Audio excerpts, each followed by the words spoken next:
할렐루야. 한 주간도 주님이 주신 호흡을 가지고 우리가 살았습니다.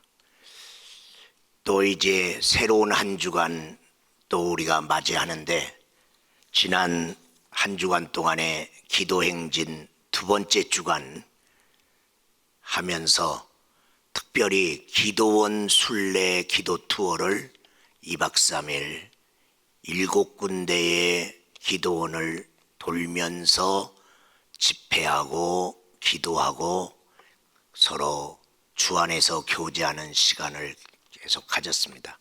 강행군인데, 첫 번째는 대전 아름다운 기도원에 가서 중부권의 기도의 불을 지피기 위해서, 그리고 더 나가서 전라도 내장산 뒤편에 있는, 내장산은 내장사로 들어가면서 내장사가 있고 백양사가 있는 그쪽으로 들어가는 백양사가 있는데, 그 뒤편에 그래도 내장산 기슭에 교회가 기도원이 하나 있어야 되는데, 그 남경산 기도원이 운영이 안 되고 팔려갈 위기 속에 있었습니다.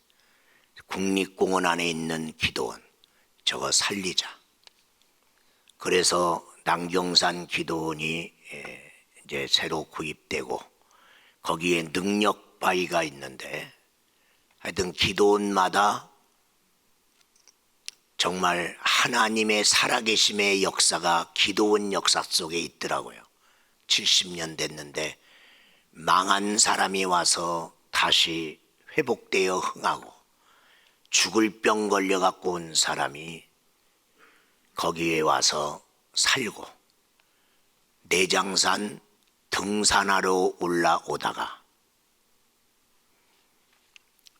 내장산에 올라가서 자살하려고 올라오다가 그 길을 잘못 들어가갖고 국립공원 안에 있는 기도원으로 들어왔다가 거기서 죽으려고 했는 약봉지 집어던져버리고 다시 사는 역사들, 그런 기도원 갔고, 그 다음에 산청으로 가서 산청에 있는 큰 십자가 기도원, 그 큰 십자가 기도원은 강대상 이쪽부터 천장에 큰 십자가가 뿔겋게 저 성전 끝에까지 전 천장을 십자가로 덮어 있는데, 기도원이 쇠약하여 운영이 안 돼서 그것이 팔렸어.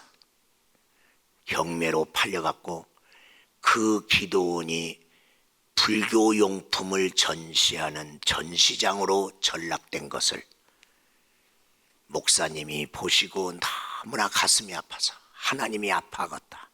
내 기도원이 어떻게 우상들을 전시하는 전시장이 됐냐. 십자가가 지붕에 분명히 있는데 그 밑에 우상, 그런 불교 용품들을 전시하고 있어요. 그래서 안 되겠다. 다시 회복해야 된다. 그래서 그걸 다시 구입하고, 그래서 지금 거기에 다시 기도의 불을 일으키고 있어요. 거기서 이제 저 밑으로 내려가서 사랑도의 등대기도원, 섬에 있는 사람들은 거의 용왕신을 믿는데, 이곳에도 복음의 등대불이 비춰져야 된다고, 그래서 유수 호텔 그걸 구입하고 해수탕을 인수해서 교회로 바꾸는 역사를, 그래 거기 가서 우리가 그 많은 섬들을 바라보면서 참 아름다워라 주님의 세계는 찬양하면서 축복하고 기도했어. 그리고 쭉 또 달려와서 경북 포항 쪽, 울산 쪽에 있는 호명산 기도원, 그 기도원에 와서 또 경북 지역의 하나님의 역사, 불교가 시작된 우리나라의 그 경상도 쪽에 성령의 불의 역사가 있도록 기도하고, 그리고 거기를 또 타고 강원도로 올라오다 보면 백두대간 기도원이 있는데 눈이 너무나 많이 오고 너무 해서 동파가 돼서, 그래서 이번에는 거기는 가지 못하고 올라와서 곤지암에 있는 옛날에 성막기도원이 지금은 한반도 중앙기도원이 돼요. 그래서 거기서 마지막 집회와 기도를 하고 일정을 마쳤습니다. 우리 귀한 성도들, 심령이 클클하고 답답하고 정말 내가 하나님과 멀어진다고 느껴질 때 다른 데 가서 휴양하려고 하지 말고 2박 3일 기도원 순례 투어를 하면 내 영이 살고, 그러면서 하나님을 사랑하는 귀한 사람들, 또 다른 교회에 오신 분들과 교제하는 놀라운 축복이 있는데, 이제 2박 3일 하는데 경비는 10만 원입니다. 그렇게 하면 그 교회가 많이 섬기고 있는 거야. 대형 버스 45인승을 26인승으로 우등버스처럼 만들어 갖고 잘 섬기고 있어요. 제가 요번에 기도 행진을 하는데 늘 기도할 때마다 저는 기도의 3단계를 느낍니다.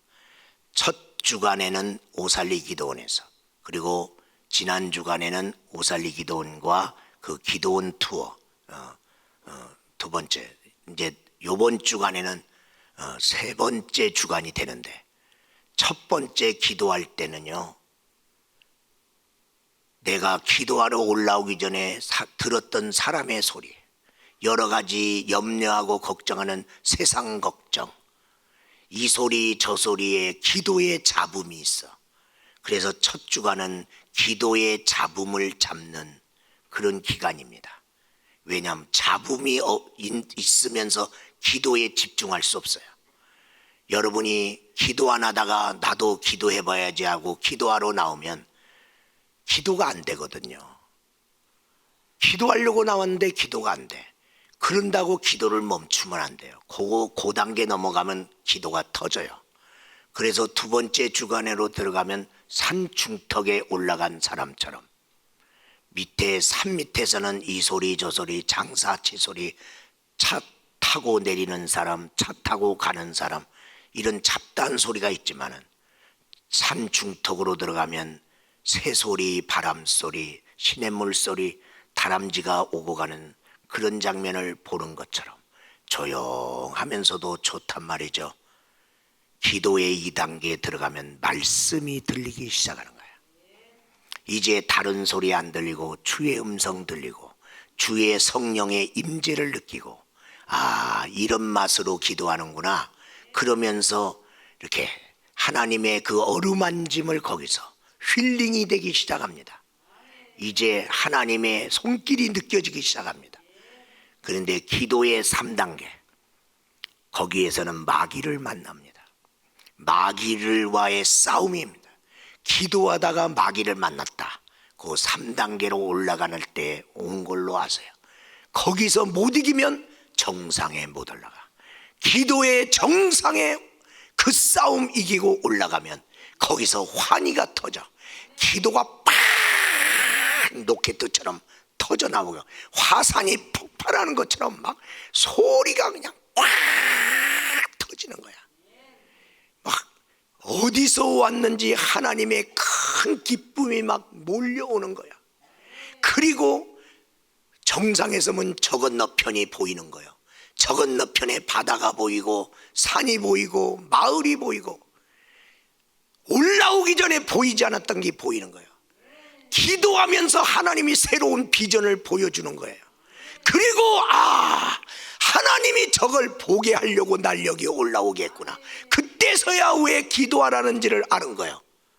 우리 사랑하는 귀한 성도 여러분, 예수님이 피땀 흘리면서 애써 힘써 기도했다고 그랬어요. 그러면서 마귀의 역사에 눌렸어요.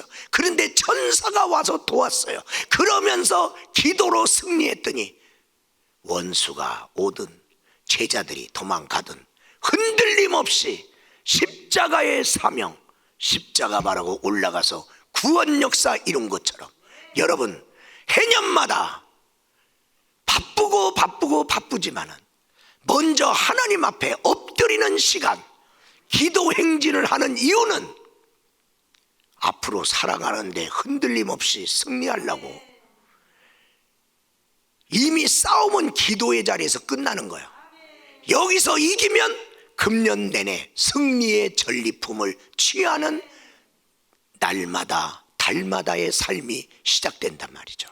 그러므로 이종은 산상에 가서 기도하지만은 이번 주간에는 남경산 기도원 거기 가서 능력바위 위에 올라가서 기도를 마무리하려고 합니다.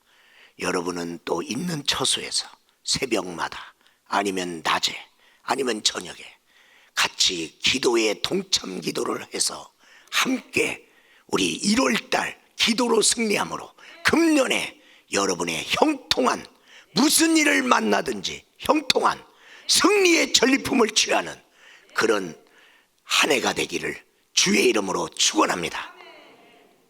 금년은 유대력으로 5782년이 되는 해입니다. 따라서 합시다. 5782년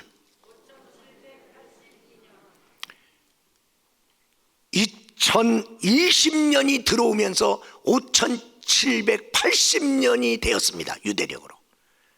그때 새로운 사운드, 새로운 소리, 새로운 시대가 열리는 나팔 소리가 딱 들리면서 이 땅에는 코로나가 왔습니다. 지금까지의 삶이 단절됐습니다. 비행기가 시간마다 떴던 비행기가 결항됩니다. 모든 삶이 수dob됩니다. 새로운 시대로 들어가는 서막입니다. 이제는 옛날로 살지 못한다. 새로운 시대가 왔다. 그래서 5780년을 지나 작년에 5781년 하나님의 새로운 계획이 수립되는 해입니다. 하나님이 뭔가 새로운 계획을 가지고 이제 새로운 시대를 이끌어 가겠다. 하나님의 계획이 수립됐고 이제 금년에 유대력으로 5782년 이는 집입니다. 내가 가정을 다시 회복시키겠다. 코로나로 말미암아 거리두기를 하고 싶은 일도 못하고 계획된 일도 못하고 가능하면 안 나가고 이럴 때 하나님은 가정 회복부터 지금 시키는 거예요. 왜? 다른 데는 못 가도 가족들이 모이는 시간이 많아졌어요. 보는 시간이 많아졌어요. 가정을 회복시켜라. 하나님이 원하는 가정으로 회복시켜라. 하나님의 언약을 다시 한번 알 수 있도록. 그래서 가정재단에 불이 꺼졌느냐 다시 지피자. 새로운 부흥은 가정으로부터. 가정이 새롭게 되고 가정에 온 가족이 다 예수 믿으면 그 사람들이 모이면 교회 부흥. 가정 예배를 위한 365일의 책을 구입해서 하루에 한 번 하든지 일주일에 한 번 하든지 어떻게 하든지 우리 가장은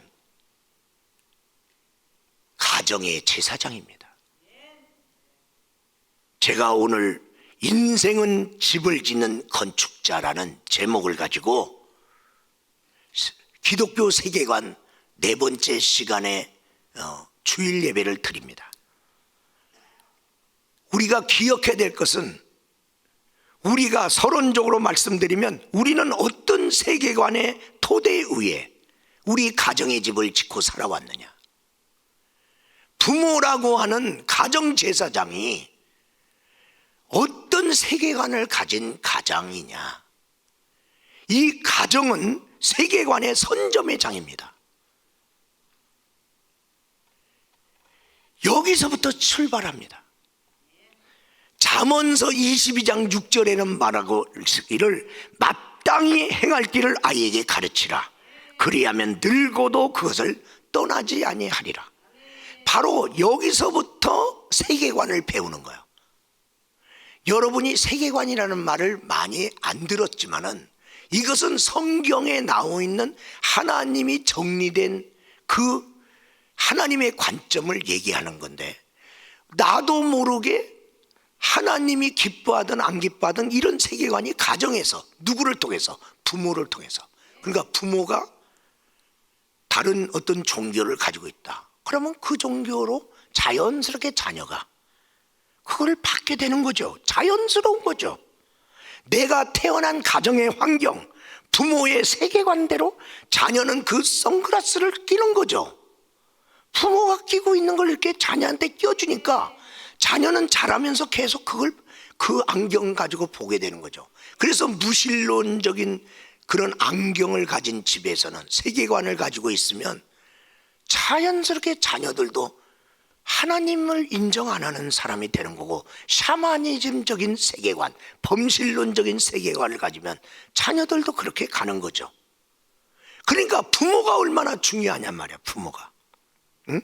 여러분, 이 세상의 역사의 흐름 속에서 여러 가지 세계관이 나타나는데, 이슬람이라는 단어의 뜻이 복종입니다.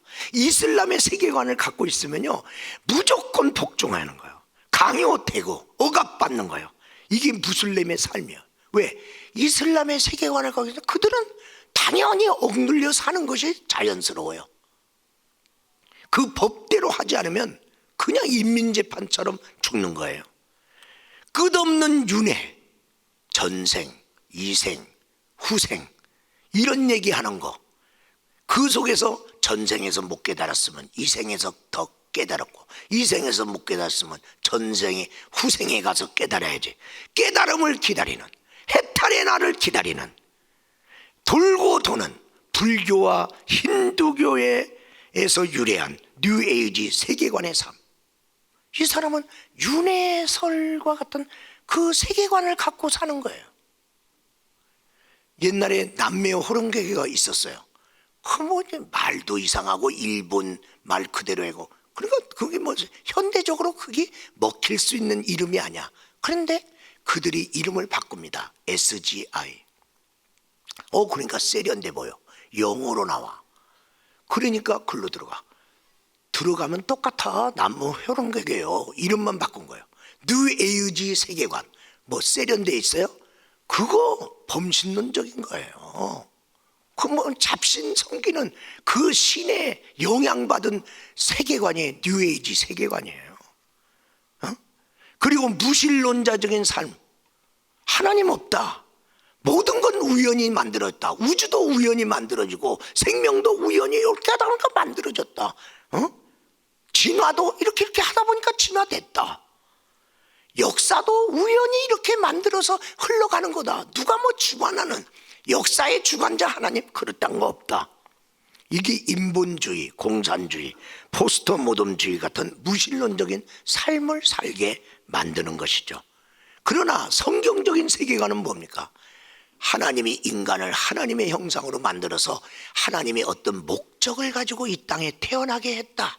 그러므로 태어난 사람마다 하나님의 목적을 깨달으면서 그 목적에 맞게 자기 재능과 그리고 시간을 사용하면서 노력하며 살아야 된다. 성경적인 세계관. 지금 어떻게 살고 있느냐? 어떻게 살고 있느냐? 그러므로 우리 부모가 어떤 세계관을 가지고 우리 가정을 이끌어 가느냐에 따라서 그 가정에 사는 모든 가족들, 그리고 다음 세대의 삶에 그 열매가 나온다는 거죠. 그 열매가 나오는 것이죠. 그러니까 부모가 가장 세계관을 선점하는 자리에 가정이라는 데서 자기가 리더니까 이 부모가 어떻게 하느냐에 따라서 자녀의 운명이 새겨지는 것이죠. 여러분, 자녀는 부모의 말이나 손가락을 보지 않고 부모의 등 뒤에서 부모가 어떻게 행동하나 그것을 따라서 하는 거예요. 부모와 자녀는 영적 관계예요. 그런데 이제 가정에서 부모가, 아버지가 제사장입니다. 근데 말씀을 모르네. 아니, 제사장이 말씀을 모르면 어떡하냐 말이야. 어머니가 제사장을 돕는 레인이란 말이야. 레인인데 기도를 못하네. 그래갖고 어떻게 성도라는 자녀를 하나님의 세계관으로, 하나님의 뜻대로 그 목적에 맞는 삶으로 이끌어 갈 것이냐 이 말이야. 그러니까 제사장이 제사장 자리에서 엉뚱한 자기 얘기를 하고 있네요. 아버지가 얼마나 중요하냐 말이야. 제가 여기서 하나님의 말씀을 전하지 않으면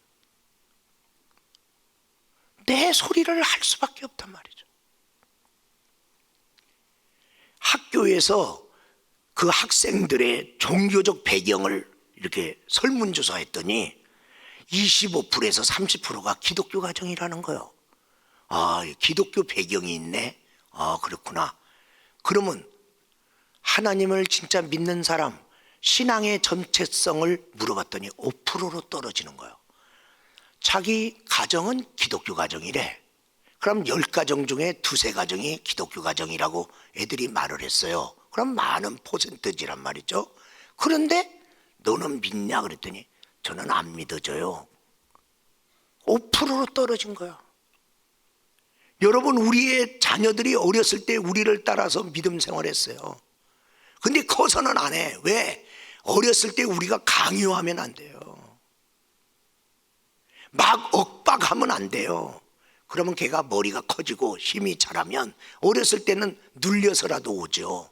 크면 역반응이 나와서 거부 반응으로 흘러가는. 그러니까 자녀를 노엽게 하지 말라는 것은 자녀들을 하나님의 말씀으로 양육할 때 그들의 마음을 잘 이끌어서 정성스럽게 그 자녀들이 하나님을 그들이 마음에서 우러나도록 믿도록 하라. 이 자녀들이요, 이제 있다가 이제 학교를 가요. 학교를 가는데 어느 학교는 기숙학교가 있어요. 그럼 거기에 갔다가 토요일 날 주일 날만 오는 거잖아요.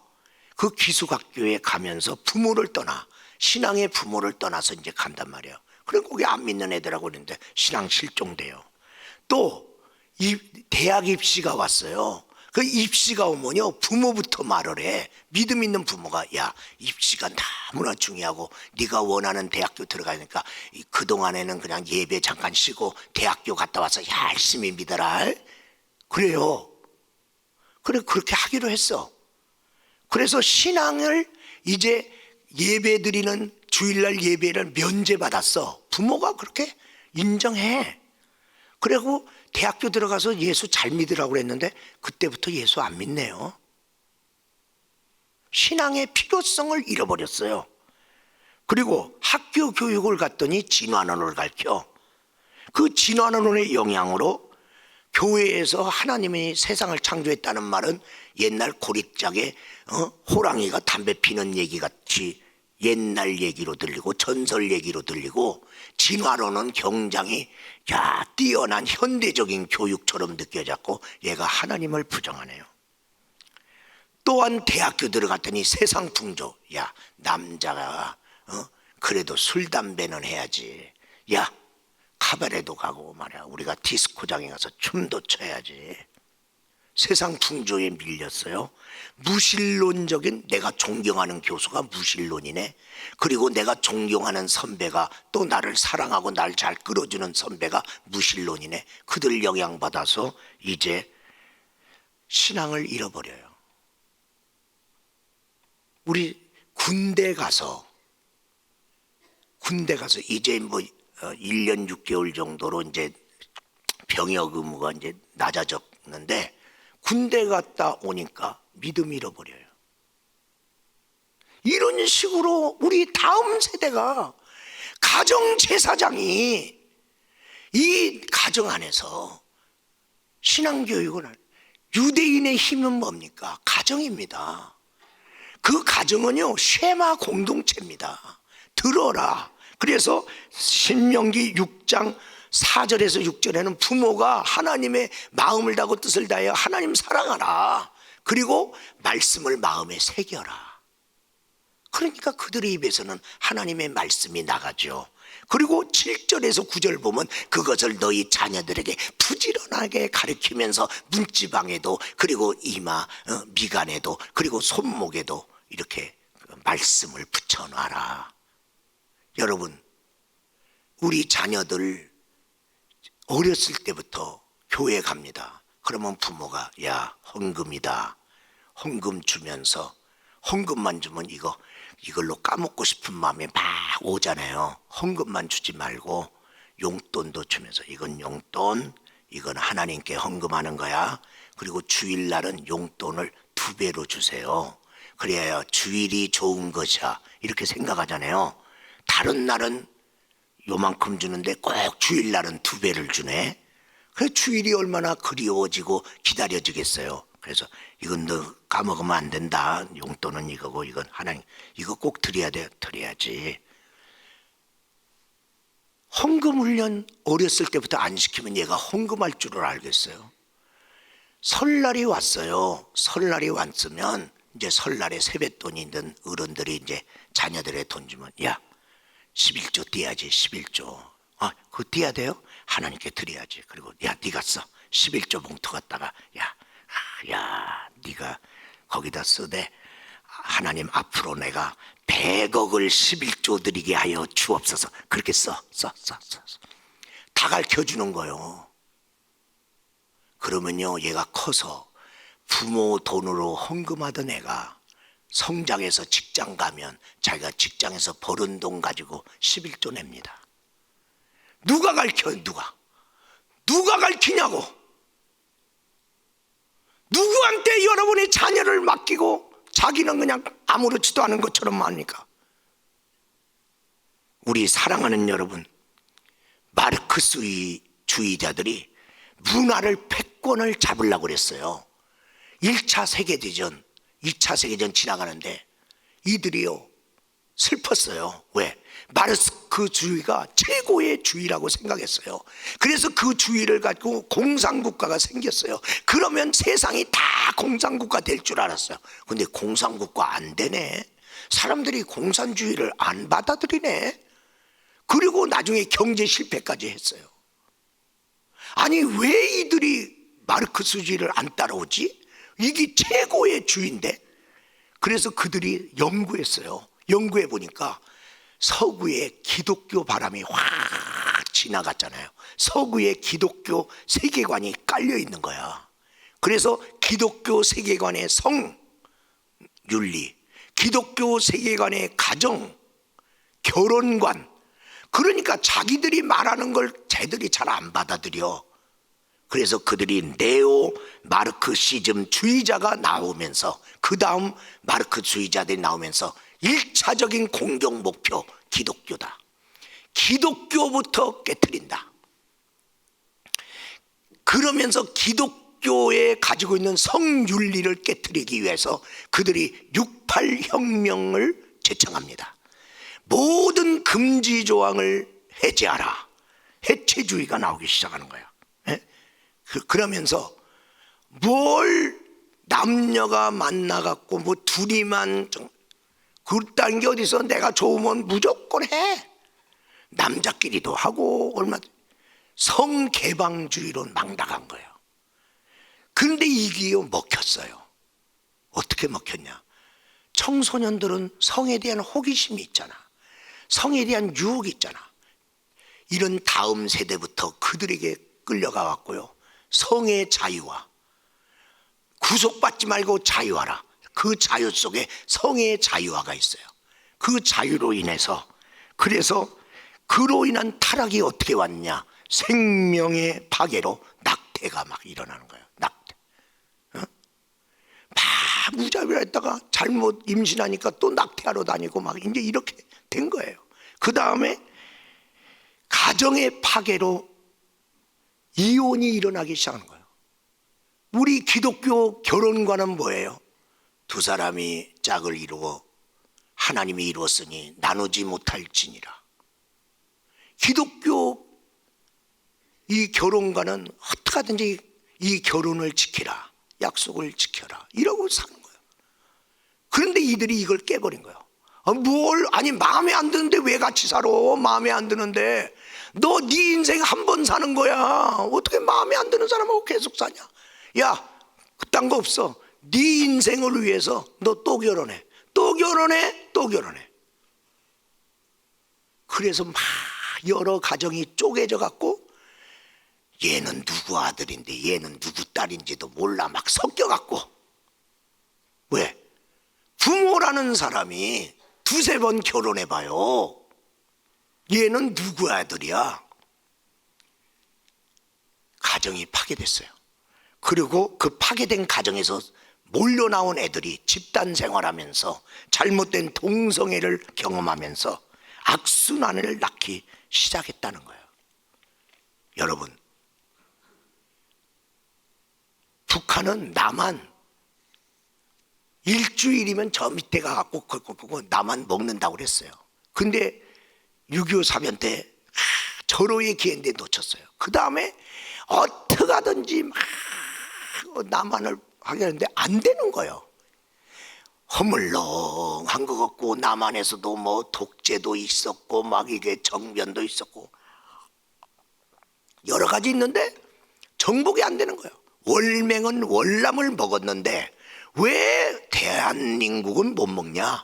그들이 연구했어요. 또 연구해 봤더니 남한의 기독교 때문에, 기독교 세력 때문에 이게 공산주의가 안 먹힌다는 거예요, 이게. 그래서 그들이 남쪽에 우리 대한민국을 전복하는 혁명의 첫 번째 전략이 뭐냐? 교회부터 없애라. 기독교를 말살시켜라. 이게 대남 전략의 1번이야, 1번. 그래서 그 다음부터 간첩들이 오든지 뭐가 오든지 막 이랬어. 이게 얼마나 오랫동안 기독교 말살 이 계획을 가지고 했는지.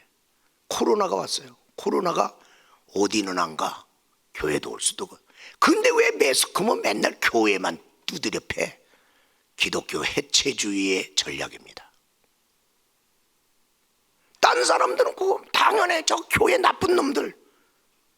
그러면 교회에 잘못된 이미지가 있으면 누가 교회 오겠어요? 다음 세대들이 오겠어요? 부모는 다녔으니까 다녀. 근데 우리 자녀 되니까 아이 거기 뭐 사회에서 자꾸만 손가락질하는데 거기 왜 가요? 여러분, 직장에서도 교회 가지 말래. 마트는 왜 가? 백화점은 왜 가요? 지하철은 왜 타? 말이 안 되는데 엄명이 떨어졌어요. 군대에서도 그러고 있어요. 이게 말이 돼요? 이게 퍼져 있는 거야. 왜? 기독교만 망하면 이건 먹는다. 이 세력이 강력한 거야. 여러분, 여러분의 가정의 집은 어떻게 지고 있습니까? 세 가지로 크게 지는데, 첫 번째 따라서요. 무신론의 집.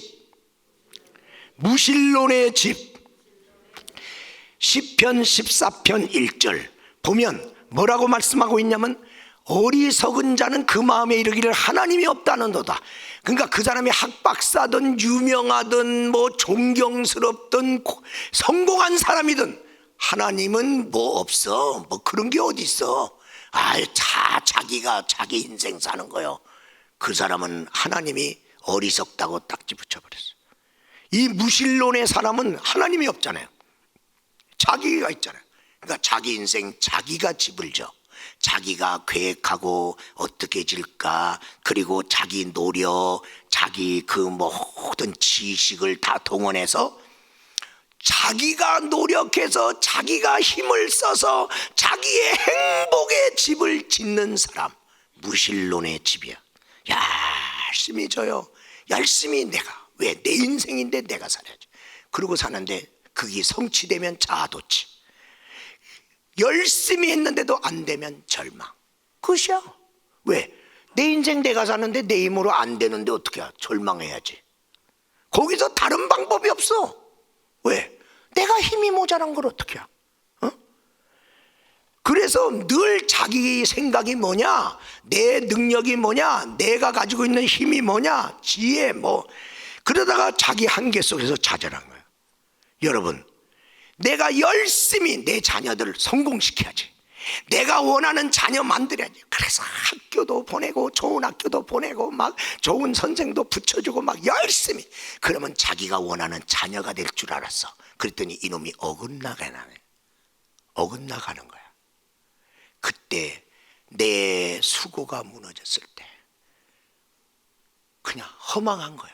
내가 너를 어떻게 키웠는데, 내가 너를 어떻게 키웠는데. 그래서 이 무신론의 집은 무엇을 계획하든지 무엇을 출발하든지 자기부터 시작하는 거예요. 자기부터. 하나님이 자기한테 이렇게 살아갈 수 있도록 힘 주셨다, 기회를 주셨다는 건 전혀 생각 안 해요. 내 인생 내가 사는 거다.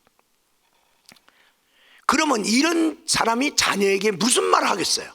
야, 내가 이 가정이 이룬이라고, 내가 먹을 거 안 먹고 말이야, 내가 쓸 거 안 쓰고 말이야, 내가 얼마나 고생하면서 내가 이런 서름박대도 받으면서도 내가 이 가정 내가 이루려고 이렇게 하고 오늘날 내가 이 가정을 이렇게 이루었다, 그 얘기할 거 아니야. 그러면 자녀들이 그러세요. 그러면서 너도 말이야, 나무지하지 마, 남 탓하지 마, 네 인생은 네 인생이야, 네가 열심히 살아야 돼. 그렇구나. 무신론의 집을 진 사람은 무신론의 집을 짓는 자녀를 만들어 버리는 거예요. 두 번째는 범신론의 집입니다. 따라서요, 범신론자의 집. 그러니까 여러 하나님 말고 다른 신을 두지 말라고. 여러분, 출애굽기 20장 3절을 보겠습니다. 3절 다 같이 한번 읽겠습니다. 시작. 너는 나 외에는 다른 신을 내게 두지 말라. 예, 주님께서 그렇게 말씀해요. 다른 신이 있다는 거요. 아니, 다른 신이 어디 있어요? 만든 신이죠. 그래서 4절 말씀해 보니까 뭐라고 써있냐? 너를 위하여 새긴 우상, 하늘에 있는 형상으로나 땅에 있는 형상으로나 땅 아래 물속에 있는 형상이나 아무것도 만드냐, 그걸 우상으로 만든 거야. 그걸 신이라는 거야. 그러면서 5절에 보니까 거기에 너 절하지 마, 섬기지 마, 너 그러지 마. 하나님은 하나님 한 분밖에 없어. 그런데 너희들이 왜 이런 걸 만들어? 다른 신, 여러 가지 범신론, 다신론, 이걸 만들었어. 그런데 너 거기다 절을 해? 그러면 너희가 나를 미워한 자이지, 하나님을 인정 안 하고 다른 신을 니들이 만드는, 네 마음에 드는 걸 네 마음대로 만든 그 죄를 하나님이 갚아주겠는데, 아버지로부터 아들에까지 3, 4대까지 증손자, 증손녀까지 그 저주가 이 말이라. 네가 하나님 인정 안 하고 다른 신을 네가 세우고 다른 신을 네가 받아들이고 네가 그렇게 사는 죄로 3, 4대까지 저주가 내려가는. 여러분 자손 잘 되기를 원하잖아. 근데 내가 엉뚱한 신 섬기는 바람에 3, 4대까지 저주가. 그러면 더 나가서 6절 말씀해 보면, 그러나 누구든지 나를 사랑하고 내 계명을 지키는 자에게는 1000대까지 은혜를 베푸시느니라. 야, 내가 하나님 잘 믿고 성경적인 세계관을 가지고 내가 살면 1000대까지, 내 자손 1000대까지 복을 끼친다는 거잖아. 여러분, 내가 돈 벌어서 어느 정도 벌으면 자식에게 물려줄 그런 재산이 있는 거예요.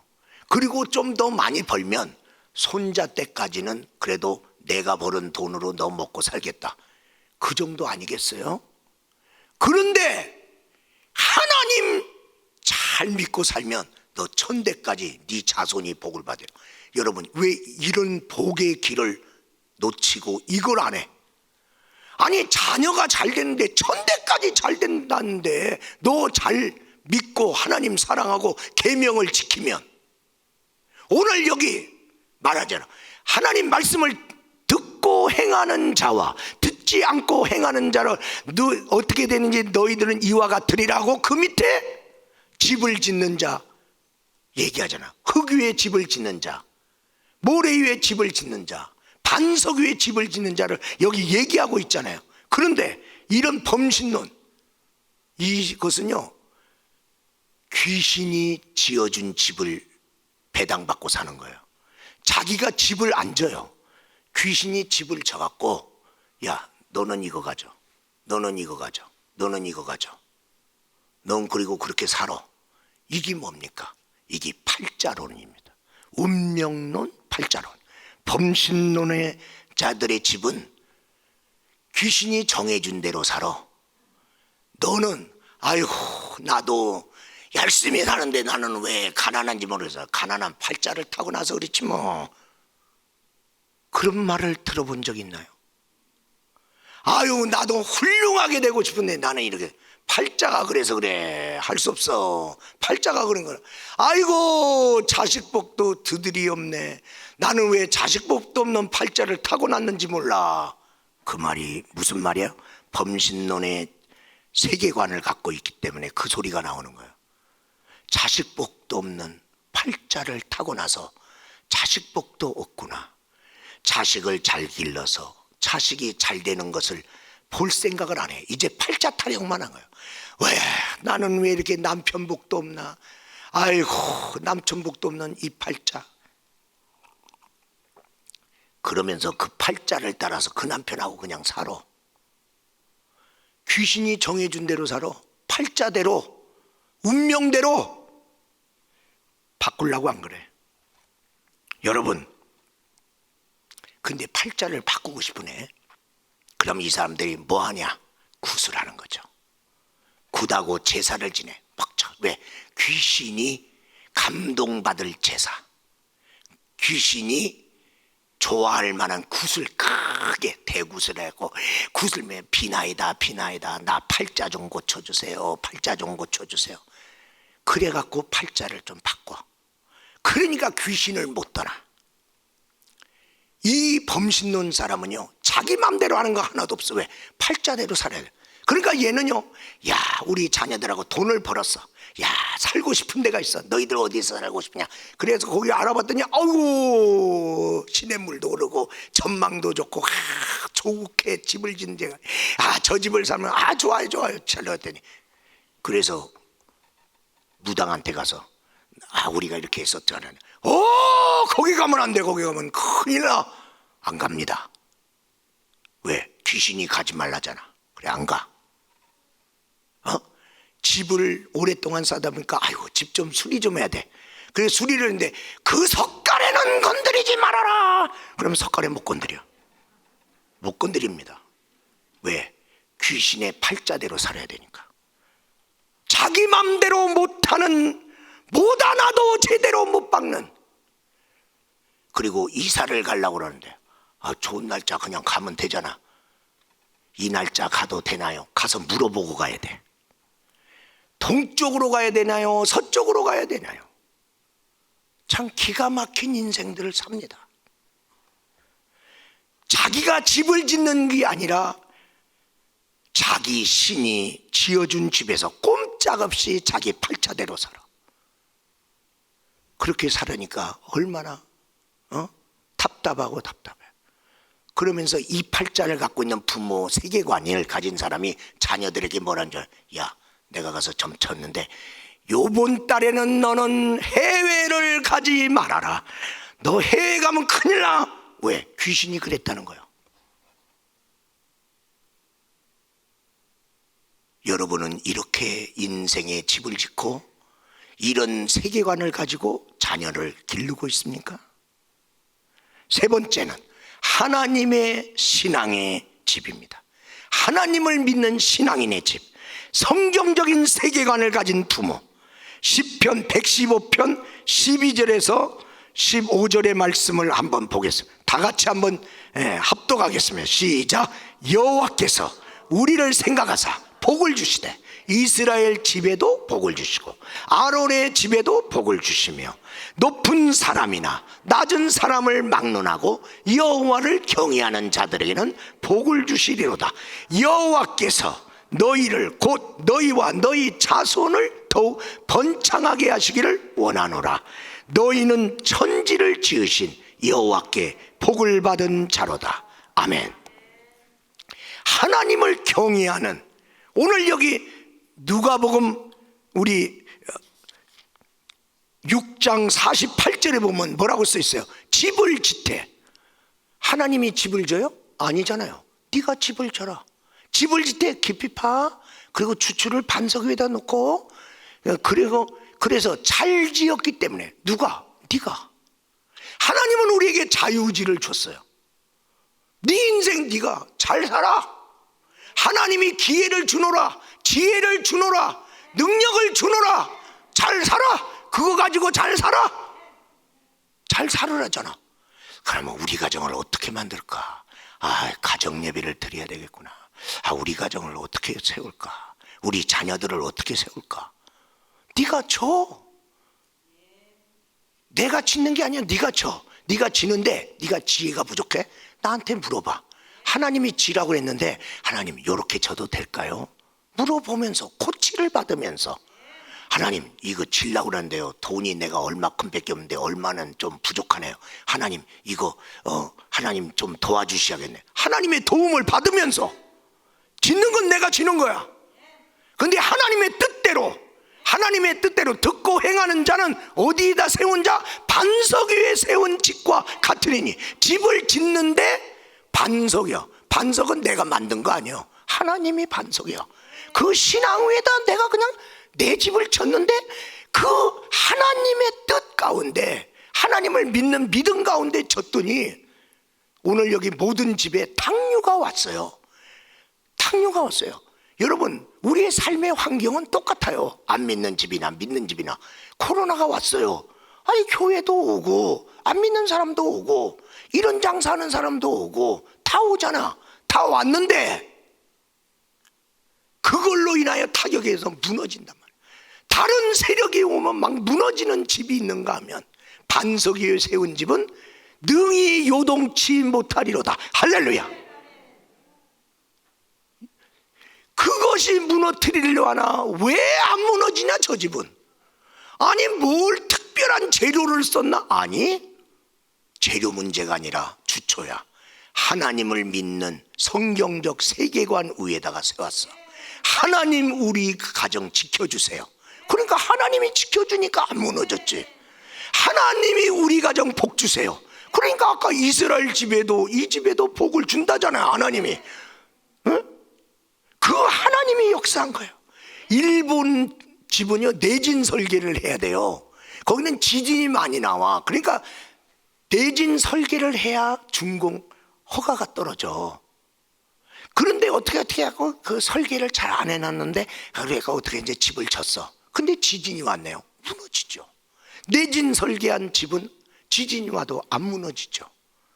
여러분, 이 세상은요 탕류가 몰려오는 거예요. 이 세계관 저 세계관이 막 부딪힐 때 어떤 것이 살아나느냐, 어떤 것이 살아나냐. 우리 사랑하는 여러분, 신앙인한테도 건강의 위기도 오잖아요. 예수 믿는데 어느 날 병이 걸렸어. 근데 심각한 병이야. 자녀의 위기도 오잖아요. 재정의 위기도 오잖아요. 가정이 무너질 뻔하는 위기도 오잖아요. 그런 위기가 왔는데 무너지지 않으면 하나님이 붙들고 있기 때문에 그렇잖아요. 반석 위에 세웠기 때문에 그런 거 아니에요. 하나님 안에 있으면 모든 위기는 물러난다. 이길 수 있다. 지켜진다. 그리고 복을 받는다. 결론적으로 말씀드립니다. 여호와를 경외하는 가정은 그래서 복이 있도다. 우리 사랑하는 여러분 부모가 중요합니다. 여러분이 자녀에게 어떠한 세계관을 물려주려고 합니까? 탕류가 와도 무너지지 않는 반석 위에 세워져 있는 그러한 복된 그러한 삶을 자손에게 물려주는 저와 여러분이 되기를 주의 이름으로 축원합니다.